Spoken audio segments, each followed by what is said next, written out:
Absolutely. Like many things in life. Yes, definitely. So those objections, do they feed back into your business in any way? You mentioned there about people need to have the right mindset and have Yes. made that decision to give this a go in life. Mm-hmm. Do you have a way of discerning who has made that decision and who hasn't, and therefore who is the right person to work with? It's really obvious from the offset because you can tell the attitude to start with.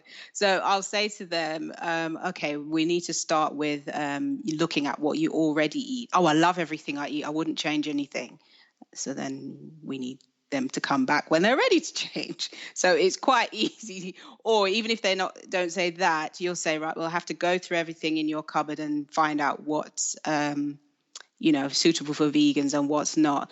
And they may say something like, yeah, but you can't touch the custard creams because, I have to have which are not vegan. So they have to be willing to they have to really want to do it, or to be wanting to actually do it in stages at least to start with. Because I always say to people, don't just have a drastic thing where as from whichever date I'm going to be vegan and that's it and cut it all off. I'd say phase it in slowly is usually the easiest way to do it and the best way.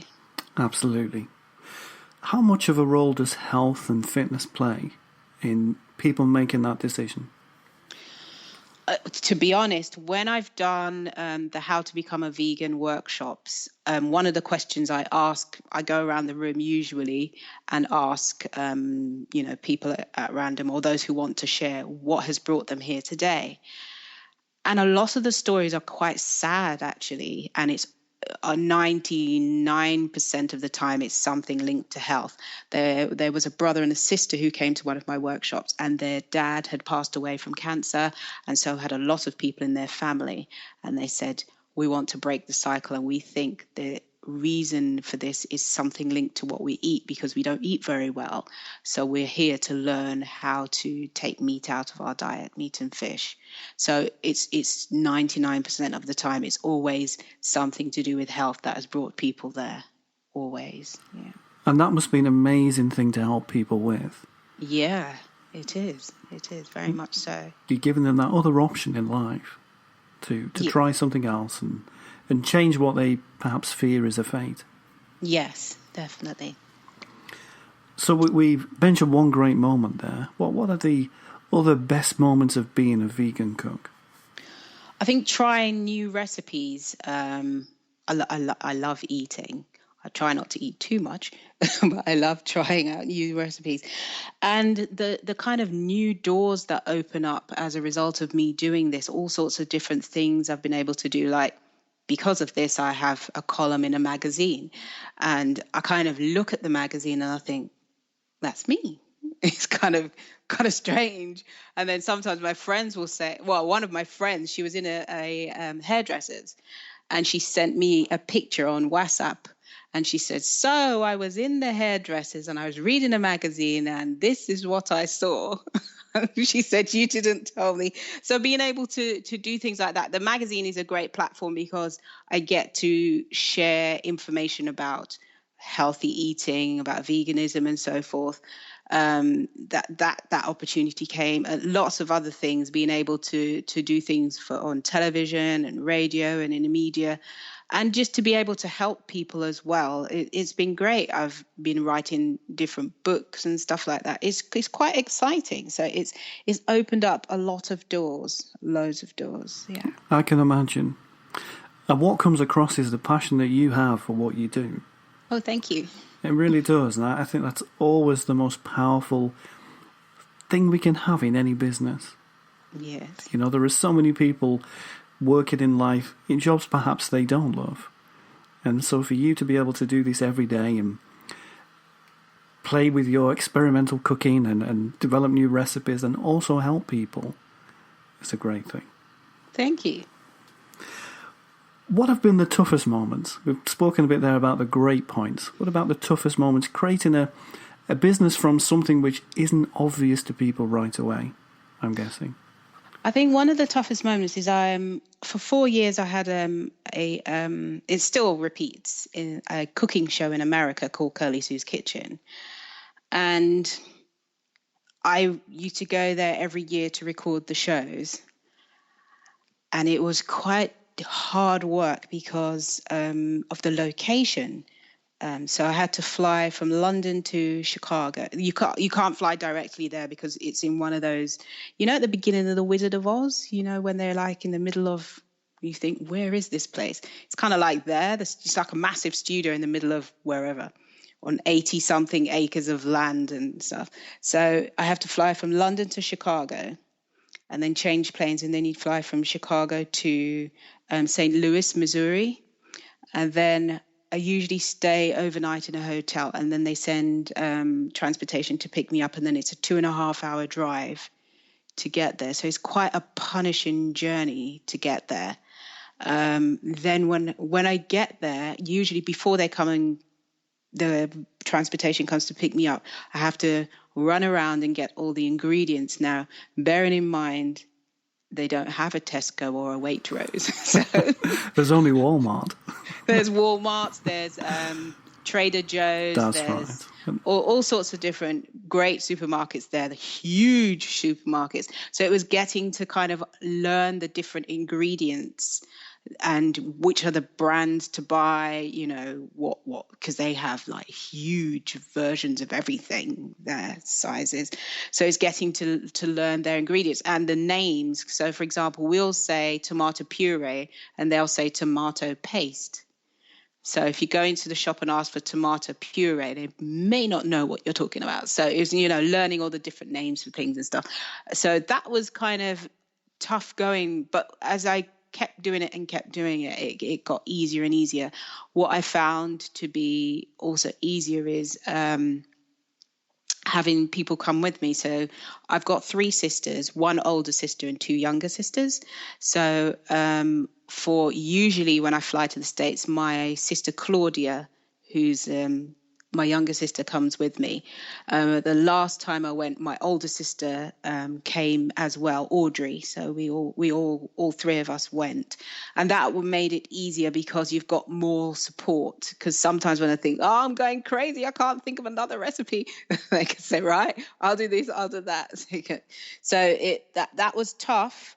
But I thoroughly enjoyed doing all the shows. It's a great opportunity. But it was tough because it's going to another country and you can't take anything with you. You can't like bring your own pots and stuff like that. You have to do it all when you're there. And then learning to use their equipment and their cookers and but it was good. They're very supportive. So that was one of the, I think one of the other tough things I have to deal with. I was watching the Steve Harvey show online the other day, and he said the further along you go in your career, the more what he calls the haters will come out. And one of the tough things I've had to deal with people who are basically jealous of what you're doing, and dealing with people who in their opinion, they think they can't do what I'm doing. I would beg to differ. I'd say they can, but because they may not have the confidence to do it, they kind of see red when they see somebody doing it who is okay about doing it. So that has been really tough to deal with. People who are quite negative. They can be a bit negative on social media. Some of them come along to the events as well. So, dealing with that as well. So, wow, so you get heckled? Yeah. Wow. But I just take it in my stride because I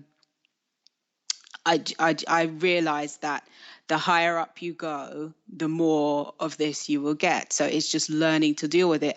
And a lot of the time, if I'm honest, these people are saying these things because they're hurting in some way. So I try to kind of detach myself from the fact that they're making it difficult for me to present a program, and try to kind of just be calm. When I see them, I'm polite. Hello, how are you? And, don't stop for too much conversation.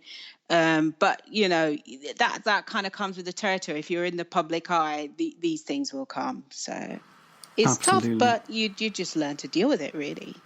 And both of those 2 points you mentioned there are great developmental lessons, I guess, as well. You've gone to another country and culture, Yes. and made everything that you do here work over there, which is a learning process in itself. Yeah. I know a bit about that one because my wife is American.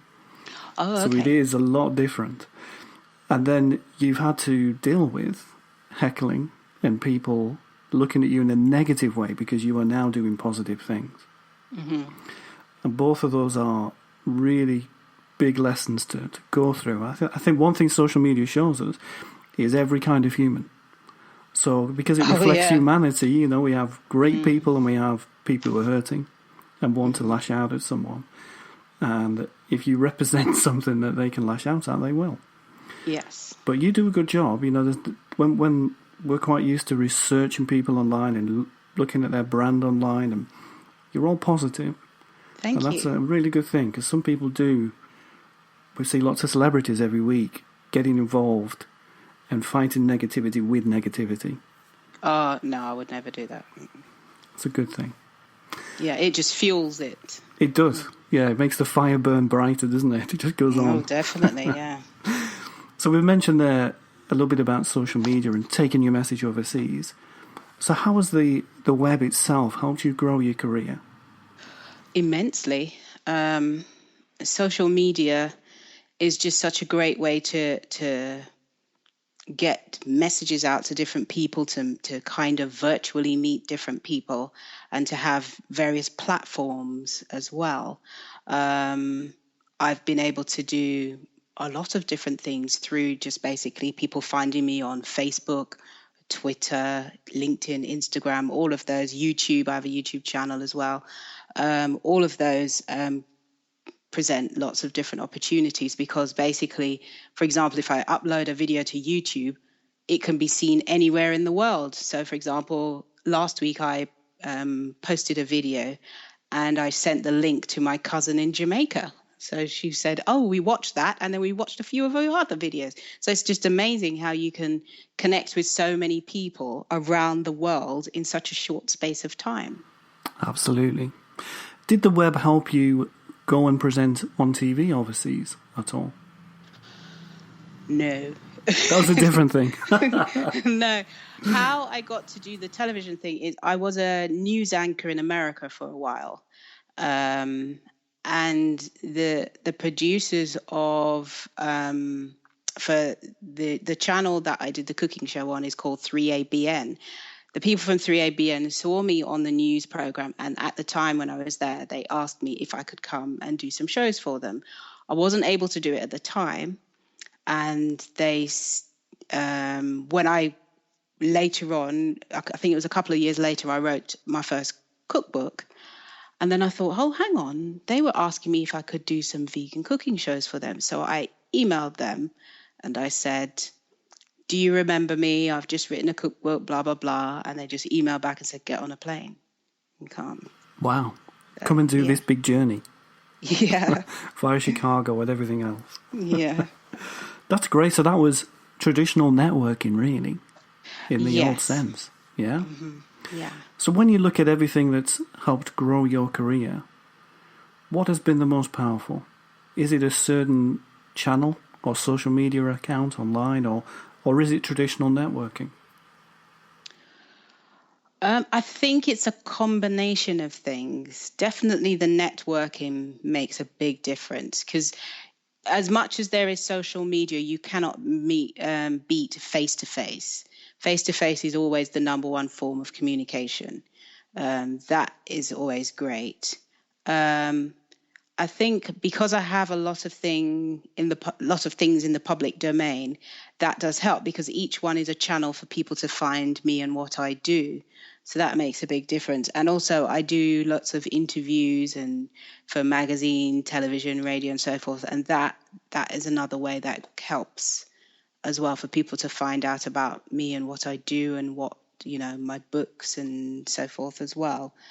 And I also have my own brand of raw organic virgin coconut oil that I sell on Amazon. So yeah, all of those different things help people to find out about what it is that I do, really. Yeah.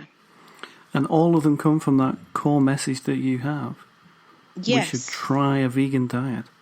Yes, even if you don't, if you don't decide you want to be vegan, nothing wrong in trying, a couple of recipes.